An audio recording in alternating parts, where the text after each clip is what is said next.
Reset कर लें।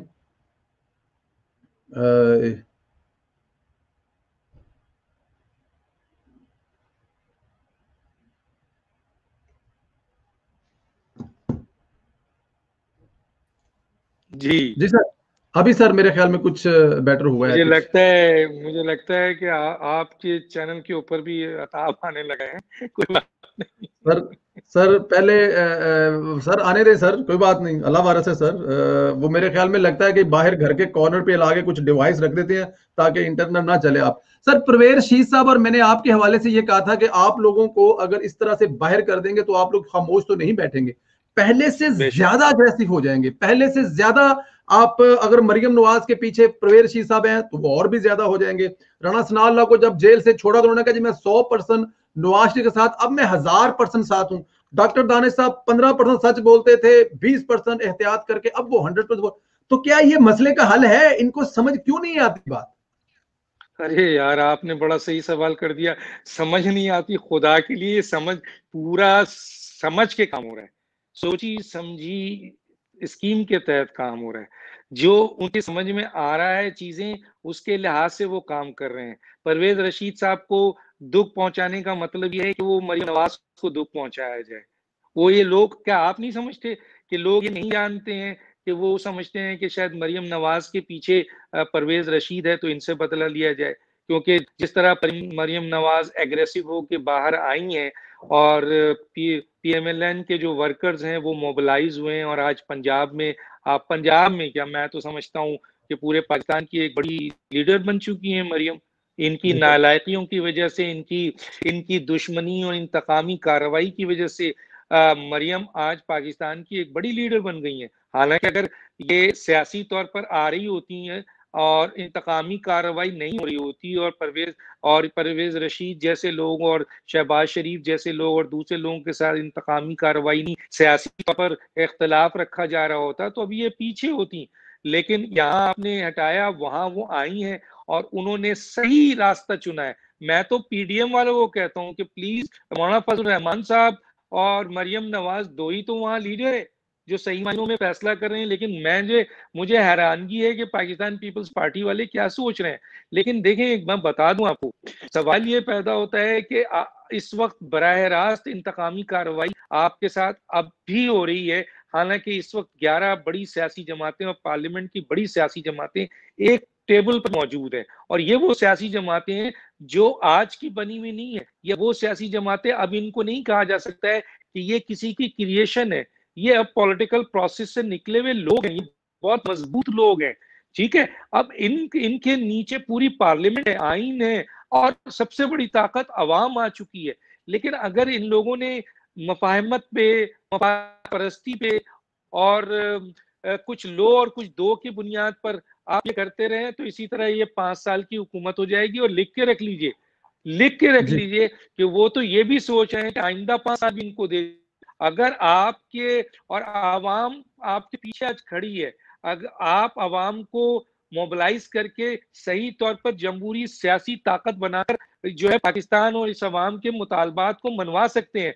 लेकिन कल अगर आवाम ने जिस तरह इस हुकूमत को धुतकारा है और उसके ऊपर एतमाद खत्म कर चुकी है, पीडीएम के ऊपर भी अगर आवाम का एतमाद खत्म हुआ, तो याद रखिए फिर तो खाना जंगी सूरत वाल होगी ना।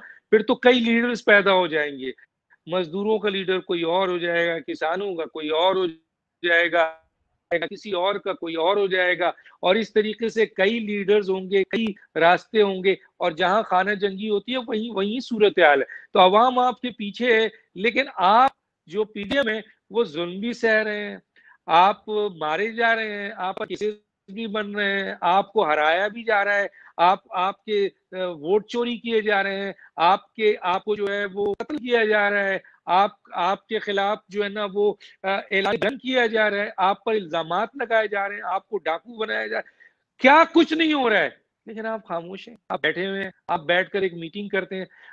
ऐसा आपने तासुर दिया था कि बस पीडीएम और आवाम है और अब जो है वो सामने है। पाकिस्तान की तारीख उठा के देख लीजिए, बिल्कुल सही कहते हैं लोग कि जलसे और जुलूस से हुकूमत नहीं गिरती।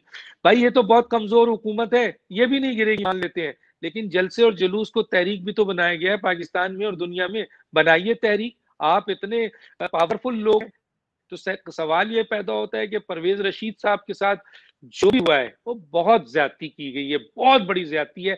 और आज मैंने ट्वीट किया है इमरान खान साहब को, इमरान खान साहब इतना आप जुल्म करें, इतना आग जलाएं, इतना आप बर्दाश्त कर सकें। देखिए ये तो सियासी लोग हैं, बर्दाश्त कर गए और करेंगे, ठीक है, जेलों में भी गए और कोड़े भी खाए हैं इन लोगों ने, इनके क़यादत ने शहादत भी दी है, फांसी पे भी लगे हैं, जिला वेतन भी हुए हैं, बहुत कुछ हुआ है। इमरान खान साहब आप तो 2% भी इसका बंदा हालात है, तो इतना इंतकामी कार्रवाई मत करें, इतना आग ना जलाएं इंतकाम का और बर्बरियत का, कि इसमें आप ये मान लें कि आपको हिसाब देना पड़ेगा। इमरान खान साहब सारा वक्त कोई किसी का साथ नहीं देता है।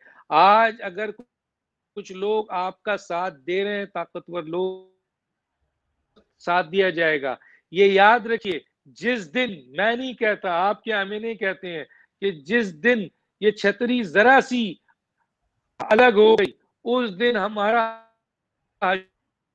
वो होगा जो पाकिस्तान की तारीख में नहीं हुआ है। एक ऐसा जुमला भी कहा है, लेकिन मैं आपके प्रोग्राम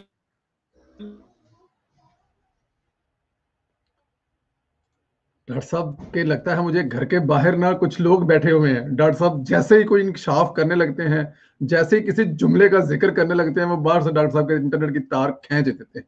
मुझे तो ये लगता है कि डॉक्टर साहब के घर के बाहर कोई एंटीने लगा के बैठे हुए हैं। डॉक्टर साहब के इंटरनेट पे पंजाबी कहते हैं कांटियां पा के बैठे हुए हैं। तो मुझे तो पूरा यकीन है डॉक्टर साहब आपके घर के बाहर कोई लोग इंटरनेट पे कांटियां डाल के बैठे हुए हैं।